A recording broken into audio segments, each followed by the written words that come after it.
It was a crisp autumn night in one of Long Island's most exclusive neighbourhoods. Behind the gates of a grand middle lane estate, millionaire Ted Ammon was at home. The security system was off. The mansion stood silent, every room seemingly undisturbed.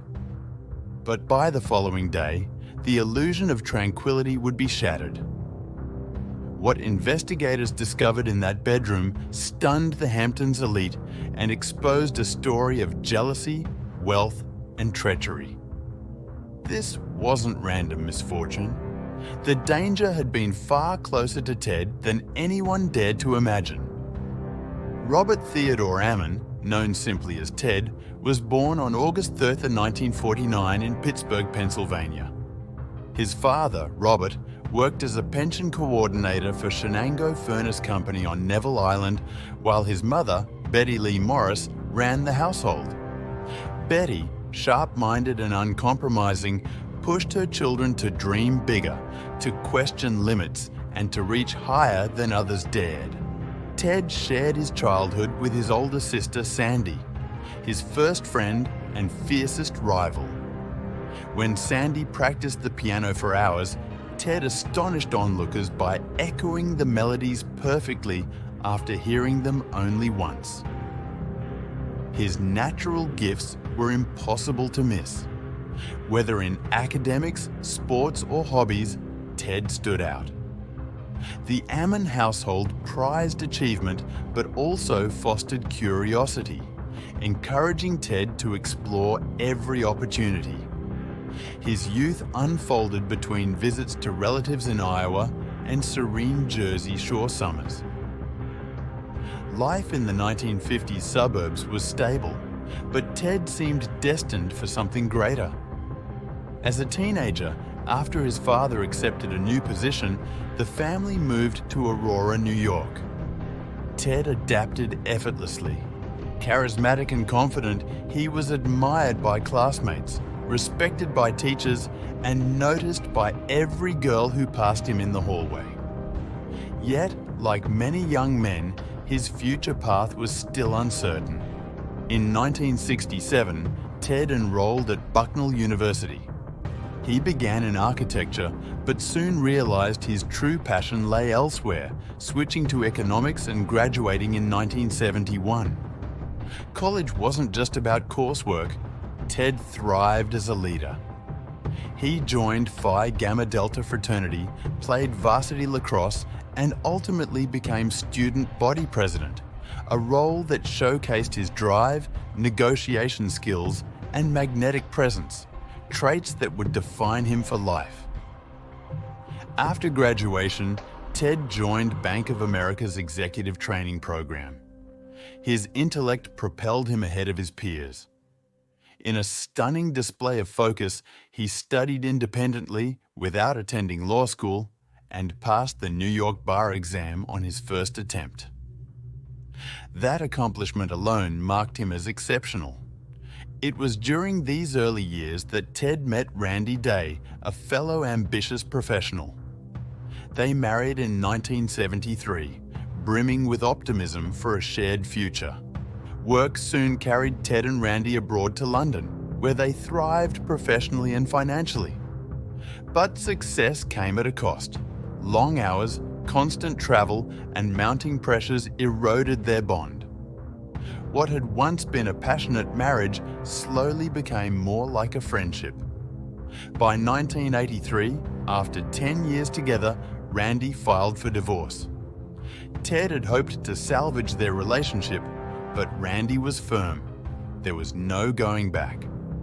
The split was amicable, and Ted poured himself into his career with renewed intensity. Already driven, he became relentless. He left law for the high-stakes world of investment banking, joining Kohlberg Kravis Roberts & Co., KKR, in 1984. KKR was revolutionizing private equity, and Ted's razor-sharp mind thrived in its high-pressure culture. He built a reputation for fast, incisive deal-making.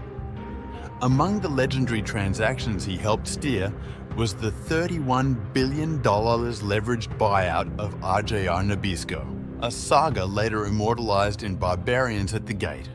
Ted's strategic brilliance and ability to anticipate moves before anyone else cemented his place among Wall Street's elite. His time at KKR brought not only immense wealth, but also prestige. Still, Ted wasn't content to operate under someone else's banner. He eventually launched his own ventures, Big Flower Press, a thriving printing company, and Chancery Lane Capital, a boutique private equity firm. These projects allowed him to channel his competitive energy on his own terms, away from KKR's spotlight. It was during this period of soaring success that Ted's personal life took an unexpected turn. In 1984, while hunting for an apartment, he missed a scheduled viewing because of work. The next day, he called the real estate agent to apologize and arranged another meeting. That second appointment changed everything, because that's when Ted met Generosa. She was younger, sharp, and magnetic. They shared coffee after the showing, and their connection was instantaneous. Within a month, they had moved in together. Generosa poured herself into decorating their home, her artistic flair unmistakable. But their romance soon reached a crossroads. She wanted marriage. Ted, still reeling from his divorce, wasn't ready. After a year together, she issued an ultimatum: marry her or end it. Ted hesitated, and they broke up. Generosa was devastated, so much so that she called Ted's family to voice her frustration. Fate, however, intervened. Just a month later, they crossed paths again at an art museum. Seeing her on the arm of another man rattled Ted. He realized he couldn't lose her. Soon after, he proposed. They married in 1986, beginning a union that would prove as dazzling as it was volatile. Generosa's story was as compelling as Ted's. Born in California to a family that prized independence and creativity, she exhibited artistic talent early on. Painting and design became her passions. Yet her childhood was marred by instability. Her mother, Mary, was unpredictable, possibly bipolar and famously restless. Though raised in privilege and even entering a convent briefly, Mary abandoned stability for a whirlwind of parties and fleeting romances. Mary's first marriage collapsed, leaving 2 children behind. A second union ended similarly. Generosa, her youngest child, never met her biological father, an Italian sailor her mother had known for a single week. Mary's neglect was notorious, and her home was filled with instability and questionable figures. Generosa grew up fending for herself, her resilience forged in hardship, her ambition sharpened by neglect. When she was just 10, Mary died of cancer. Generosa and her younger sister were shuffled among relatives. The loss imprinted on her a fierce determination. She would not merely survive, she would ascend. Those who knew her as a teenager described her as brilliant, fiery, and, at times, ruthless in pursuit of her goals. After school, Generosa moved to New York City, determined to carve out her place in the art world. To support herself, she became a real estate agent, a job demanding confidence and cunning. Manhattan's property market was notoriously cutthroat, but Generosa thrived, using her charm and unshakable will to excel in an environment that devoured the unprepared. Though Ted Ammon's wealth could have given Generosa a life of leisure, she continued working and pursuing her creative passions. Ted supported her ambitions, even opening a photography studio so she could nurture her artistic side. She loved being part of New York's cultural scene. often hosting gatherings that, to some, seemed as much about displaying wealth as genuine connection. Eventually, the couple began thinking about children, but conceiving proved difficult for Generosa. After years of heartbreak in 1992, they chose adoption, traveling to Ukraine to bring home 2-year-old twins, Greg and Alexa. By then, Ted's ventures had earned him around $50 million, and the family's life was one of privilege and comfort. Greg and Alexa were raised in luxury, elite schools, endless opportunities, and an expansive East Hampton estate designed by Ted and Generosa. Outwardly, they seemed the perfect family. Inside, though, conflict simmered. Generosa could be quarrelsome, quick to anger, and hard to please. Early on, Ted managed her volatility with patience, but as the years passed, the strain deepened. Her emotions often turned sarcastic or cruel, and she mocked Ted by comparing him to wealthier men. When he suggested therapy, she flatly refused. Her jealousy became another wound in their marriage. She monitored his calls, read his letters, and erupted if she suspected even a hint of infidelity. By the late 1990s, Ted confided in friends and family that he was considering divorce. Their relationship had become toxic and tensions were escalating. In 1999, they moved to Surrey, England, buying a manor called Coverwood. Ted hoped the change of scenery would salvage their marriage and bring stability for the twins. Generosa devoted herself to redesigning the property while Ted commuted weekly to New York to oversee his businesses. But the distance between them, both emotional and physical, only widened. Generosa's suspicions grew darker. Discovering a divorce lawyer's invoice on Ted's desk, she became convinced he was having an affair and reportedly hired private investigators to follow him. She soon accused Ted of being involved with a glamorous New York investment banker and even claimed the woman had borne his child, an allegation never proven. In 2000, Generosa filed for divorce, demanding half of Ted's fortune, which she valued at $300 million, though his true assets were closer to $100 million. The battle quickly turned bitter. Returning to New York with the twins, she began living separately from Ted and, according to reports, manipulated the children against their father, making visitation difficult. Ted continued providing generously. A Manhattan property to renovate, significant child support payments, yet Generosa insisted it was not enough. During renovations on her Manhattan townhouse, Generosa met Daniel Pelosi, a contractor who would change everything.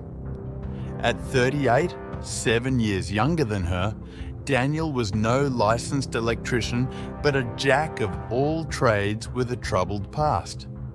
Ted instantly disliked him, not only because of jealousy, but because Daniel began spending time with Greg and Alexa. Ted saw Pelosi as dangerous, and with reason. Daniel's history included assault convictions, stealing $43,000 worth of electricity, harassment charges, drunk driving, and substance abuse. His addictions had already wrecked his first marriage, leaving him divorced with 3 children. Attaching himself to a wealthy woman seemed to be his new plan for security. Generosa flaunted her relationship with Daniel, perhaps to provoke Ted, but his primary concern was his children's safety. He saw Daniel driving a Porsche and living in a townhouse Ted had paid for, and it enraged him. As the feud intensified, Ted withheld child support, reversed property arrangements, and revealed his net worth was closer to $30 million, not the $300 million Generosa claimed. Still unsatisfied, she demanded Ted pay every expense tied to the twins: private schooling, household bills, even a nanny. The pending settlement would have given her $25 million and $21,000 per month in child support. Yet even that didn't appease her. Before the divorce could be finalized, tragedy struck. On October 20, 2001, Ted Ammon, 52, was found bludgeoned to death in his East Hampton mansion by his chauffeur and business partner. His alarm system had been disabled. There were no signs of forced entry, evidence suggesting the killer knew the home well. Generosa inherited his $97 million estate and, just 3 months later, married Daniel Pelosi. Suspicion immediately focused on her. She had motive, and acquaintances recalled her openly saying Ted deserved to die. But she had an alibi, and the savage attack seemed to require someone like Daniel's strength. Testimony soon mounted against Pelosi. Construction workers said Generosa once offered $50,000 to have Ted beaten. Acquaintance Christopher Pino testified that on the night of the murder, he drove Daniel to Ted's home. Daniel told him to wait in the car. When he returned, Pino said Daniel was spattered in blood and muttered, "I think he's dead." Other witnesses recalled Daniel boasting he had killed Ted at Generosa's urging. Even his own father admitted Daniel once asked how to dispose of evidence. Still, investigators had no physical proof, only testimony. Meanwhile, Generosa faced a grim reality: advanced breast cancer. Generosa accused Ted of indirectly causing her illness, alleging he'd known of a lump in her breast but never told her. Psychological evaluations described her as volatile, with traits of borderline, narcissistic, and paranoid personality disorders. In 2003, prosecutors offered her immunity if she would testify before a grand jury. She refused, insisting Daniel was innocent. She died on May 20, 2003 at her East Hampton home. Before her death, she had grown disillusioned with Daniel's reckless spending. By July 2003, she forced him to sign a post-nuptial agreement, granting him $2 million in exchange for not contesting her will, and later rewrote her will to leave the bulk of her fortune to her children and their nanny. Daniel challenged the agreement but lost. By 2004, he was on trial for Ted's murder. He admitted being at the house that night but denied delivering the fatal blows, instead blaming Generosa. Yet, witness after witness described him bragging about the crime. On January 25, 2005, Daniel Pelosi was convicted of second-degree murder and sentenced to 25 years to life in prison. Generosa was never formally charged. She had died 2 years earlier. Custody of Greg and Alexa went to Ted's sister, Sandra Williams, who vowed to give them the stable, loving home her brother would have wanted. Years later, in 2012, Greg and Alexa, now adults, co-produced a documentary titled 59 Middle Lane, named after their father's East Hampton home. In it, they revisited their past, tracing their origins in Ukraine and confronting the place where their lives were forever changed. Today, both are in their 30s. Greg pursued filmmaking, while Alexa chose a more private path. They remember their father warmly, as kind, generous, and the steady anchor of their childhood. Their memories of their mother remain complex. Admiration for her brilliance tempered by the chaos she unleashed when Daniel Pelosi entered their lives. In the shadow of tragedy, they have carried on their father's legacy and found stability. Thanks for watching. If you enjoyed this case, please like the video, subscribe to Into the Crime Depths, and share it with others who love true crime. Your support helps keep these stories coming. Until next time, stay safe and stay curious.